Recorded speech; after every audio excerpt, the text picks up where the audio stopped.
ड्रॉवरी, जिसे हम दहेज भी कहते हैं, क्या प्राचीन भारत के अंदर इसका कोई इतिहास मिलता है या नहीं? आइए जानते हैं। देखो, साउथ एशिया के अंदर दहेज का जो इतिहास है वो कोई स्पष्ट नहीं है। शादी में लड़की को माता पिता अपनी इच्छा से उपहार देते हैं। ये प्रथा तो रामायण और महाभारत काल से चली आ रही है। माइकल विटलिज, जिन्होंने भारत के प्राचीन ग्रंथों के ऊपर शोध किया है, उनका दावा है कि वैदिक काल के दौरान दहेज प्रथा महत्वपूर्ण नहीं थी। अगर दुल्हन का कोई भाई नहीं होता है तब माँ बाप स्वेच्छा से संपत्ति विरासत में उन्हें देते थे। यूनानी इतिहासकार एरिन लिखते हैं, प्राचीन भारत के लोग दुल्हन का चयन करते समय ये परवाह नहीं करते थे कि उनके पास अच्छा धन है या नहीं, बल्कि उनके व्यक्तित्व और उनके गुणों के आधार पर वो उनका चयन करते थे। यानी प्राचीन भारत के अंदर दहेज नाम की प्रथा एग्जिस्ट नहीं करती थी। तो फिर ये शुरू कहाँ से हुई? जब मैं इंटरनेट पर इसके बारे में थोड़ी इन्फॉर्मेशन कलेक्ट कर रहा था तब मुझे ये रिपोर्ट मिली। इस रिपोर्ट में मुझे लिखा मिला कि दहेज का चलन राजपूत काल में 13वीं से 14वीं शताब्दी के बीच में प्रारंभ हुआ। वैसे एक इंटरेस्टिंग फैक्ट बताओ, अंग्रेजों को बॉम्बे यानी आज का मुंबई पुर्तगालीज ने दहेज में दिया था।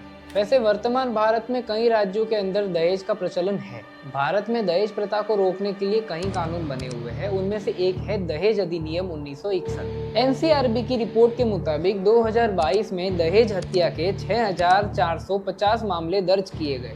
ज्यादा नहीं, 2 साल पहले की रिपोर्ट है। एक और प्रथा आती है आटा साटा की प्रथा।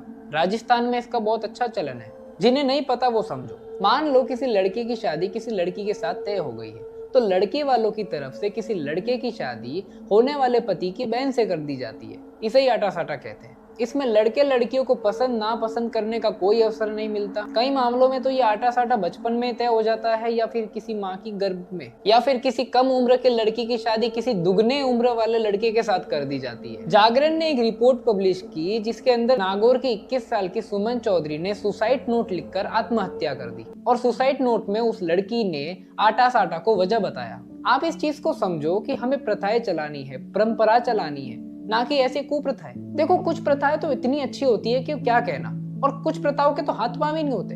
7 लाख में लड़की ले जाओ, 5 लाख में लड़की ले जाओ, जो ज्यादा पैसे देगा लड़की उसकी। ऐसी ऐसी प्रथाएं चल रही है, और उन प्रथाओं की आप अगर हिस्ट्री उठाकर देखोगे तो कुछ नहीं मिलता। सो बस यार, शेयर करो इस वीडियो को, अपने घर वालों को बताओ, और सब्सक्राइब करो यार चैनल पर नए हो तो। और ये चैनल का इंस्टाग्राम पेज है, इसे भी फॉलो करो।